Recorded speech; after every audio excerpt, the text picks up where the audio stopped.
3 barberías, 3 días, 3 muertes. Barranquilla y su área metropolitana volvieron a quedar bajo la sombra de los sicarios. Pero esta vez ocurrió algo diferente. La muerte no llegó a una esquina oscura. Llegó a una barbería, un lugar donde la gente entra para cortarse el cabello, conversar y seguir con su vida. En 3 días, 3 hombres fueron asesinados en 3 barberías diferentes. Los Olivos, Malambo, Vilate. 3 escenarios, 3 víctimas y una coincidencia demasiado inquietante.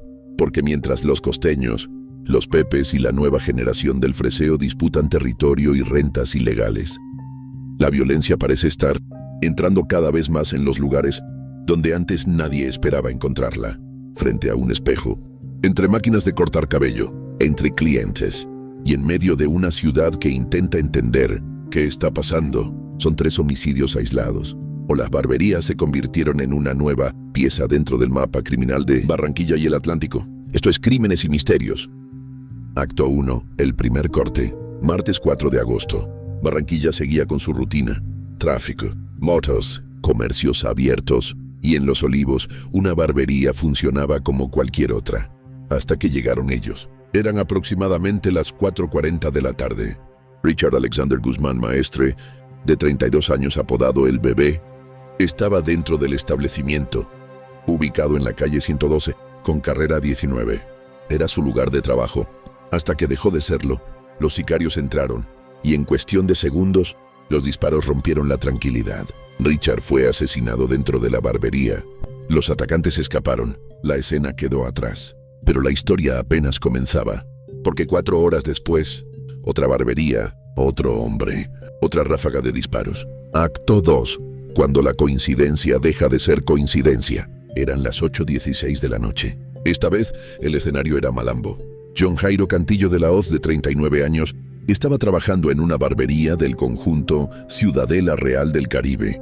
Estaba cortándole el cabello a un cliente. Una escena completamente normal, hasta que apareció un motocarro. Y con él, la muerte. Los atacantes dispararon contra John Jairo y escaparon. 2 barberías, 2 hombres asesinados. 4 horas de diferencia.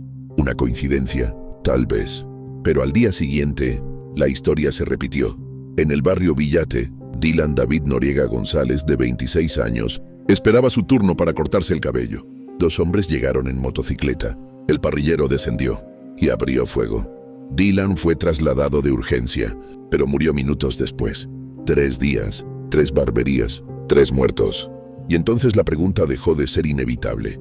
¿Qué está ocurriendo detrás de estas puertas? Porque seguir contando los disparos sería quedarse en la superficie. La verdadera historia podría estar en otra parte. En el dinero, en el territorio, en las rentas ilegales. Acto 3.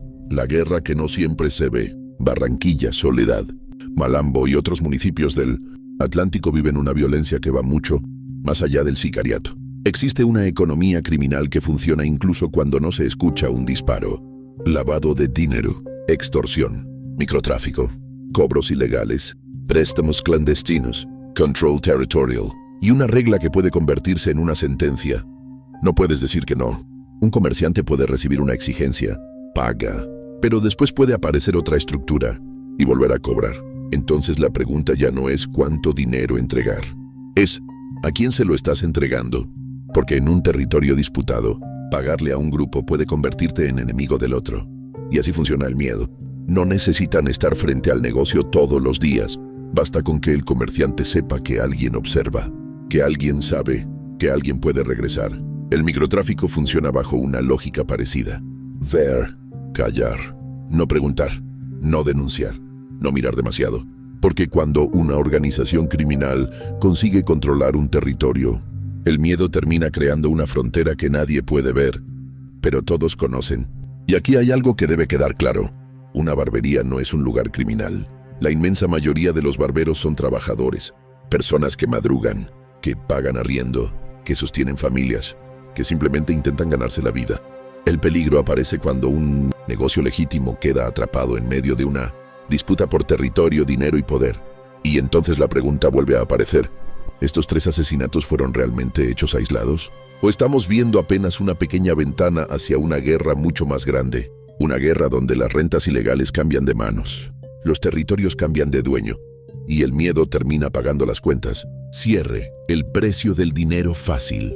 Y quizá esta historia tenga una lección especialmente importante para los jóvenes. El crimen puede mostrarte dinero rápido, motos, lujo, armas, poder, pero casi nunca muestra la factura. Y esa factura puede ser la libertad, la familia, los años de vida o la propia vida. Estudiar cuesta, trabajar cuesta, prepararse cuesta, construir algo propio cuesta, pero pagar el precio del camino fácil puede costarte todo. Por eso, si eres joven y estás pensando qué camino tomar, recuerda algo. El dinero fácil casi nunca es gratis. La pregunta es, ¿qué vida quieres construir mientras todavía tienes la posibilidad de elegir? Si este mensaje puede ayudar a alguien a tomar un camino diferente, compártelo. Y suscríbete a Crímenes y Misterios, porque algunas historias no están hechas para admirar a quienes eligieron el camino equivocado, sino para aprender de sus consecuencias.